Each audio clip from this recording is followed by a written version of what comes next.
tal-Missier, tal-Ibn, tal-Spiritu Santu. Amen. Misericordias Domini, in aeternum cantabor. Misericordias Domini, in aeternum cantabor. Il-mulej ma'kom. Għarri mill-Evangelium għaddis kon sallu. F'dak iż-żmien, Ġesu mimli bl-Ispiritu Santu reġa' lura mill-Ġordan u l-Ispiritu ħadu fid-deżert. Hemm għal 40 jum Ġesu kien imġarrab mix-xitan. Matul dawk il-jiem ma kiel xejn, u mbagħad meta għaddew dawk il-jiem ħadu l-ġuħ u x-xitan qallu: jekk inti bin Alla, għid li din il-ġebla issir ħobs. Wieġbu Ġesu, hemm miktub li bniedem mhux bil-ħobs biss jgħix. Imbagħad ix-xitan ħadu floli u wreħ is-saltniet tad-dinja kollha f'daqqa. Qallu x-xitan: nagħtik is-seta fuq dawn kollha bil-glorja tagħhom ukoll, għax hija ngħatat lili u jiena nagħtiha lil min irrid. Jekk tinxteħed qudiemi tagħtini qima kollha tiegħek tkun. Ġesu wieġbu u qallu: hemm miktub li l-mulej Alla tiegħek tadura u lilu biss taqdi. Imbagħad ix-xitan ħadu Ġerusalemm, qiegħdu fuq il-quċċata tat-Tempju u qallu: jekk inti bin Alla inxteħed minn hawn għall-isfel, għax hemm miktub li l-anġli tiegħu jordnalhom biex jieħdu ħsiebek sewwa u li fuq idejhom jerfgħuk ħalli ma taħbadx riġlek ma' xi ġebla. Wieġeb Ġesu u qallu: jingħad ġarrabx lill-mulej Alla tiegħek. Imbagħad ix-xitan meta temm dan it-tiġrib kollu telaq minn ħdejh sa ma wasal il-waqt. Il-kelma tal-mulej.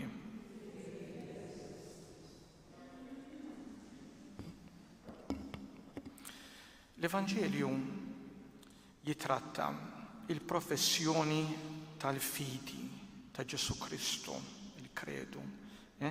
Professjoni tal-fidi fil-missier u fil-pjan tiegħu tal-fidwa. Issa din il-professjoni tal-fidi Kristu quddiem min jagħmilha quddiem l-aqwa sfidant li jmeri x-xitan.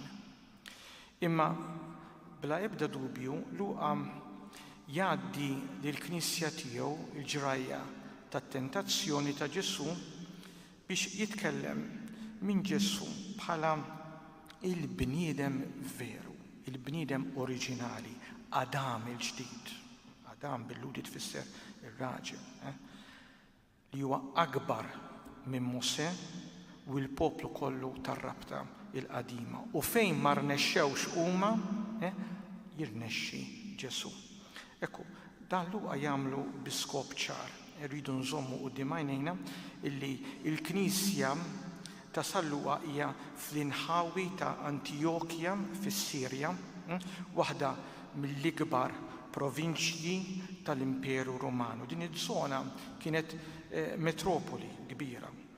U hemmhekk ix-xirka nisranija kienet waħda imħalta, pagani u Lut, prattikament Farizej, x'kienu l-Farizej li kienu saru insara, l-ewwel Lut insara. Imma it-tnien li huma żammew xi filosofija minn tagħhom, l-aktar il-Farizej illi sabuha diffiċli ħafna biex jinħallu mid-drawwiet tagħhom mill-liġi ta' Mosè. U mistoqsija allura li Luqa minn dawk ta' madwaru setet kienet din. Jekk Alla donnu ma żamx il-wedi tiegħu għaliex issa dan il-Vanġelu aktar xinkiteb wara s-sena 80 meta Ġerusalem kienet weqgħet. Ġerusalem weqgħet meta konna naħsbu li meħa ta' qaqat tanzi minn hawnhekk kellu joħroġ ir-rebħa biex tiddomina fuq id-dinja kollha. Issa għaliex għandna nemmnu allura f'Ġesu. Luqa jgħallem li mhux Alla ma żammx il-wedi tiegħu, imma il-poplu ma żammx il-wedi tiegħu. Imma issa f'Ġesu juri li dawn il-wedijiet Biex tal-li ma spiċċawx tal-li ġew imġedda u miftuħa għal kulħadd għaliex huwa tassew rebaħ. U dan huwa l-Evanġelu biex ngħidu hekk fejn Ġesu jurina li huwa verament rebbieħ. L-Evanġelu jgħidilna f'dak iż-żmien Ġesu mimli bl-Ispiritu Santu reġa' lura mill-Ġordan u tqanqal mill-Ispirtu biex imur fid-deżert. L-Evanġelju ta' San Luqa huwa l-Evanġelju tal-Ispiritu Santu. Kristu ma jagħmel xejn mingħajr l-Ispiritu Santu. Hekk ukoll jiġri wara tluħ is-sema meta Ġesu jibda jgħix fl-Apostli. U Ġesu Kristu ma jagħmilx sempliċement li jritu, jagħmel li jritu imma din ir-rida personali tiegħu dejjem taqbel mal-Ispirtu Qaddis tal-Alla. U dan hu prattikament li m'għamlux l-ewwel bnedmin u l-kumplament. Jiġifieri jagħmlu li jridu imma r-rieda ma taqbilx mal-Ispirtu ta' Alla. Allura Ġesu ġem anqal mill-Ispirtu Qaddis sabiex jiġi mġarrab, mela Alla iġarrab. San Ġakob fl-ewwel ittra tiegħu jgħid waqt li tkun mġarbin araw li ħadd ma jgħid Alla qiegħed iġarrabni għax Alla ma jistax jiġġarrab mill-ħażin u anqas mhu se jġarrab lil ħadd. Imma mbagħad il-ktieb tad-Dewtronomju kapitlu 8 jgħid ftakar fil-mixja kollha li mmexxik il-mulej Alla tiegħek matul dawn l-40 sena fid-deżert biex iċekknek u jġarbek ħalli jkun jaf x'għandek f'qalbek. Alla mhux ħajjippermetti tentazzjoni biex jitfek fl-infern jew biex jieħu gost jarak titaffeġ bid-dnub, le. Imma biex toħroġ tassew dak li għandek f'qalbek biex turi ġifieri il-fedeltà u l-kapaċità kollha tiegħek. Il-Vanġelu jgħidilna fejn għal 40 jum kien imġarrab mix-Xitan. Għal 40 jum dan in-numru fil-Bibja jisu stabilit għax jinstema kemm il-darba, biżżejjed niftakru li Mosè dam 40 jum fuq is-Sinaj qabel ma rċieva l-liġi. Il-profeta Elija dam 40 jum oħra fuq il-ħoreb, imsaħħaħ biss minn xi jiekel li kien iġiblu anġlu. Ekku naturalment dan huwa simboliku għaliex ħadd ma jista' jgħix mingħajr ikel u xorb għal 40 jum mhux hekk. U hekk tieħdu l-Knisja meta waqfet żmien ir-randan, jiġifieri żmien ta' tisfija minn kollox billi tmur għall-essenzjal. Skont Luqa Ġesu ġew wiċċ imwiċċ max-Xitan. Bil-Grieg juża l-kelma peiraizo, għadda mill-prova. Donnu qed jgħid ħanaraw x'isarraf dan Kristu. U dan kollu ġara dritt wara il-Magħmudija. U Luqa jgħallem żewġ affarijiet. L-ewwel ħaġa biex ifakkarna li Mosè u l-poplu tamdu fil-Baħar l-Aħmar għax raw Alla x'isarraf u mbagħad daħlu bil-qawwa ta' Alla fid-deżert. U hekk ukoll għamel Ġesu wara li sema' il-leħen il-missier fil-Baħar tal-Ġordan, fix-xmara Ġordan, u li jikkonferma dan il-leħen tal-missier il-konsagrazzjoni tal-Missija lill-ibnu. Daħal bil-qawwa divina fid-deżert. U t-tieni ħaġa, il-Magħmudija tiġġustifikak, veru. Imma mbagħad ikun għad fadal dak li jgħid San Pawl, ix-xhieda tal-kelma għas-salvazzjoni. Jidilna l-Vanġelu matul dawk il-jiem ma kiel xejn u mbagħad meta għaddew ħadu l-ġuħ. Aħna imdawrin bit-tentazzjonijiet. Imma il-vera tentazzjoni tilħqek fil-moment ġust. Tilħqek meta inti tkun dajjef. Ix-Xitan stenna sakemm Kristu ħadu l-ġuħ mhux qabel. Għalhekk ix-Xitan qallu jekk inti bin Alla għid li din il-ġebla issir ħobż.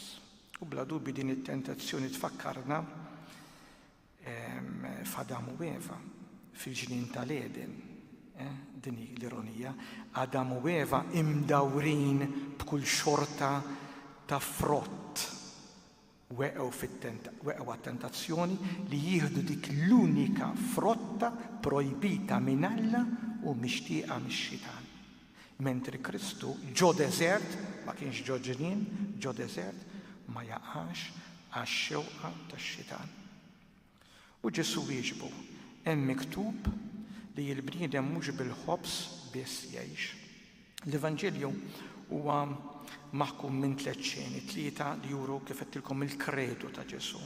Meta Luqa jitkellem minn ġuħ, iktar minn ġuħ materjali qed jirreferi li Ġesu wara l-esperjenza tad-deżert għax it-tentazzjonijiet f'dan l-Evanġelju ta' Luqa huma fl-aħħar, mhux bħal Marku, kien mimli biss bl-Ispirtu Qaddis, bl-Ispirtu Santu. Mela Ġesu mimli bil-qawwa tal-Ispirtu Santu kellu ġuħ biex jagħti xhieda tal-verità tas-sewwa. Dan il-ġuħ ta' Ġesu biex jagħti xhieda ifakkarna f'dik il-bejatitudni ħenjin dawk li għandhom il-ġuħ u l-għaġġ tas-sewwa għax ikunu imxebbejn. Ekku l-ewwel artiklu tal-kredu ta' Ġesu u dan allura hemm miktub li l-bniedem mhux bil-ħobs biss jgħix. Mosè u sħabu ukoll ġew mgħoddija mill-mument tal-ġuħ, mhux hekk fid-deżert, imma ma fehmux li Alla kien ħariġhom bit qawwija għaliex biex imantnihom bih innifsu, għalhekk ħariġhom fid-deżert. Is-sejħa li jagħmel Alla lil Mosè hija ċara u hekk qalulu l-Farawni, il-mulej Alla tal-Ebrej iltaqa' magħna u issa nitolbuk ħallina nitbiedu 3 ijiem mixi fid-deżert biex hemm nofru sagrifiċċji lil mulej Alla tagħna u mhux biex jaħarbu mill-Eġittu. Ma kienx ħelsien minn tiranija politika li Alla ried joffri, imma ħelsien morali. U dan kellu jiġi billi imantnihom bih innifsu. Imma huma kif nafu dawru ħarsithom lura u xtaqu il-laħam tal-Eġittu, hekk jgħid l-Esodu, u imbagħad Alla bagħtilhom il-manna. Il-bniedem ħuti fid-dinja tagħna huwa imfarrak u mħarrek biex jafda fil-ġid materjali li d-dinja taf toffri. L-insurance vera ma tiġix mir-rikkezza tad-dinja iżda mill-intimità ma' Alla. L-Evanġelju jgħidilna imbagħad ħadu fil-għoli u wreħ is-saltniet tad-dinja kollha f'ħin wieħed. U qallu x-xitan natik is-seta' fuq dawn kollha bil-glorja tagħhom ukoll għax hija ingħatat lili u jien nagħtiha lil min irrid. Jekk tixteħed qudiemi tadurani kollha tiegħek tkun. Nafu li dan il-post għoli hija viżjoni. Mhux hekk għax mill-ebda post għoli fid-dinja ma tista' tara s-saltniet kollha f'daqqa. Hawnhekk ix-xitan qed jixtieq dak kollu li minn dejjem xtaq, li jkun daqs Alla. Hekk minn dejjem xtaq ix-xitan, li jkun daqs Alla. U barra minn hekk qed jittanta lil Ġesu biex jagħmel id-dawwa kontra l-Ispiritu Santu. X'hi id-dawwa kontra l-Ispiritu Santu? Jiġifieri li dak li hu setan u jagħti l-ħajja tatribwieħ lix-xitan u mhux lil Alla. Ix-xitan jittanta biex wieħed jagħmel konfużjoni sħiħa ta' dak li hu ta' Alla u ta' dak li huwa tax-xitan. Il-qawwa fuq kollox ma tappartinix lix-xitan, tappartieni lil Alla. Ix-xitan irċieva biss il-permess li jagħmel użu minn din il-qawwa naturali. Il-qawwa tax-xitan hija temporanja. U għalhekk Kristu fil-Evanġelju skont San Ġwan jgħid issa se jitkeċċa il-prinċep ta' din id-dinja. Veru xitan huwa l-prinċep ta' din-dinja, imma ħaj jitkeċċa. Jiġifieri il-qawwa mhix tiegħu. U barra minn hekk ix-xitan huwa businessman famuż. Inti tagħtini u jien nagħtik. Imma xitan jaf kif jagħmel ukoll reklam għax jisħaq fuq li tadurah. Imma eżattament mhux biss fuq li tadurah u l-konsegwenzi li ġib dell-adorazzjoni, imma jisħaq fuq dak li ta' parsi ħajati. Għax ma tistax tagħti minn dak li mhux tiegħek il-qawwa, u ħafna minn sħabna qed jingidmu mis-sataniżmu f'pajjiżna minn għalihom ix-xitan ħajamilhom kuntenti. U hawnhekk Ġesu iwieġeb bit-tieni artiklu tal-kredu tiegħu. Hemm miktub li l-mulej Alla tiegħek tadura u lilu biss taqdi. Tadura bil-Grek proskuneo, tintefa' mal-art, ġifieri fil-waqt li tbuslu l-irġlieħ. U bla dubju hawnhekk għandna l-ewwel kmandament li huwa jiena u l-mulej Alla tiegħek ma jkollokx allat oħra għajri, la tmilx qudiemhom, la tadurawhomx, jgħid l-Esodu. U Ġesu hawnhekk jikkonferma il-purezza ta' Alla, purezza li l-Alla tagħmlu l-uniku. Imma tajjeb li ngħidu wkoll li din il-purezza ma teqtewx għalih il-Alla, Alla qatt ma xtaq li jkun iżolat mill-bniedem. U din il-parti tal-kredu li tfakkarna fid-dnub il-kbir tal-poplu di poplu li kien ifittex għallat oħra. L-idolatrija, l-ikbar dnub tal-Antik Testament. U meta fid-deżert rid jagħmel ġbija ta' Alla veru, taħ l-immaġini ta' Alla fals, il-bima. Mosè u sħabu gerfxu allura ġbija ta' Alla ma' dik waħda ta' biċċajt. Luqa jfakkarna li Ġesu wasal għal glorja tal-verità li fakru fija ix-xitan u li minn dejjem huwa kellu fih dan il-mistier kif billi qatt ma warrab għajnejh minn fuq għall-għajnejn tal-mistier Alla. Bat il-Vanġeli dinna ħadu Ġerusalem edu fuq il-quċċata tat-tempju għallu jekk inti bin Alla inxteħed minn hawn għal isfel. Għall-Evanġelista San Luqa il-climax tat-tentazzjoni mhix il-muntanja għolja ħafna bħalma pereżempju bħal f'San Mattew, imma Ġerusalem, il-belt li lejja u indirizzat l-Evanġelju kollu ta' Luqa. Aħna nafu li l-Evanġelju ta' Luqa, skont Luqa, jibda u jispiċċa fit-Tempju ta' Ġerusalem. Kif f'Ġerusalem Kristu laħaq il-climax tal-ħajja tiegħu hekk ukoll tat-tentazzjoni. U hemmhekk Kristu kellu iwettaq l-aqwa prova tal-missjanità tiegħu imwassla mhux trionfalment imma permezz tal-faqar u tas-salib. Issa Kristu allura fuq il-quċċata tat-tempju jekk jaċċetta it-tentazzjoni allura jitlef il-fiduċja fil-missier. Imma Kristu x'għamel fuq il-quċċata tat-tempju il-Kalvarju jiddikjara l-iva tiegħu u definittiva għall-missier.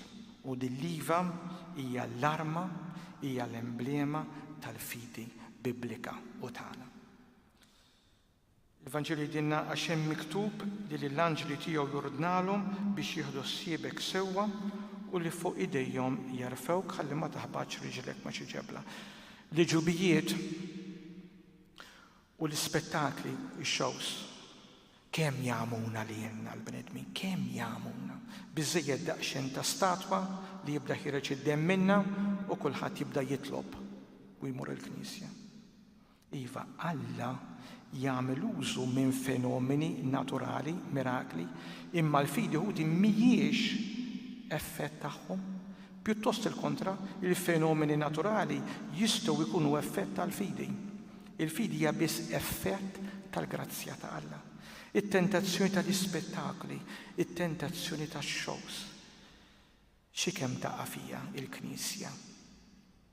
Naħsbu li ħaġa tirnexxi għax tkun sensazzjonali u tiġbed ħafna nies.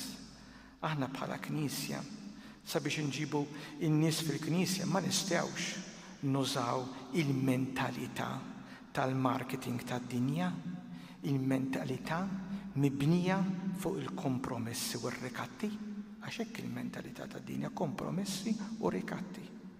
Jekk nagħmlu hekk ninqabdu fix-xibka tax-xitan. Wieġeb Ġesu qallu jingħad iġġarrabx lill-mulej Alla tiegħek. Iġġarrabx. Ġifieri tgħaddi lill-Alla minn test qawwi dik tfisser bil-Grieg Jekk kien hemm xi żmien li l-poplu tal-Alla xtaq sinjali kien proprju l-poplu fid-deżert. Alla li huwa nnamrat mal-bniedem ma jħallaqat lill-bniedem jiċċekkjalu l-verità tiegħu. Alla biss ħuti huwa l-għajn tas-sewwa u xejn aktar. Kif jista' għad Alla li huwa il-verità fiha nnifisha imur kontra tiegħu innifsu? Jista' għad Alla jinganna lilu nnifsu? Le, ma jistax jinganna lilu nnifsu Alla. Għalhekk huwa dnub faħxi li tgħaddi lil Alla mit-test tal-verità. Minkejja l-ġubijiet fid-deżert xorta waħda il-poplu ġarrab lil Alla. Kif jidilna is-Salm, la tebsux qalbkom bħal f'Meriba bħal dakinhar ta' Massa fix-xari fejn ġarbuni mis-sirjitkom, ipprovawni għalkemm kienu raw emili. Imbagħad fl-aħħar il-Vanġil jispiċċa ix-xitan meta temda t-tiġrib kollu telaq minn ħdeħ sa ma jasal il-waqt, sa ma jasal il-waqt. Din it-tentazzjoni terġa' tinstema' fejn? Fuq il-Kalvarju. Minn fomm il-kapijiet u minn fomm wieħed mill-ħallelin. Salva lill-oħrajn, ħaj salva lilu nnifsu jekk dan hu l-Missija, il-maħtur ta' Alla. U l-ħalliel, jekk inti s-sultan tal-Lut, salva lilek innifsek. Uħuti għal din l-aħħar tentazzjoni, Ġesu x'għamel? Ġesu ma niżilx minn fuq is-salib tal-Kalvarju, imma wieġeb missier fidejk jiena nerħi ruħi.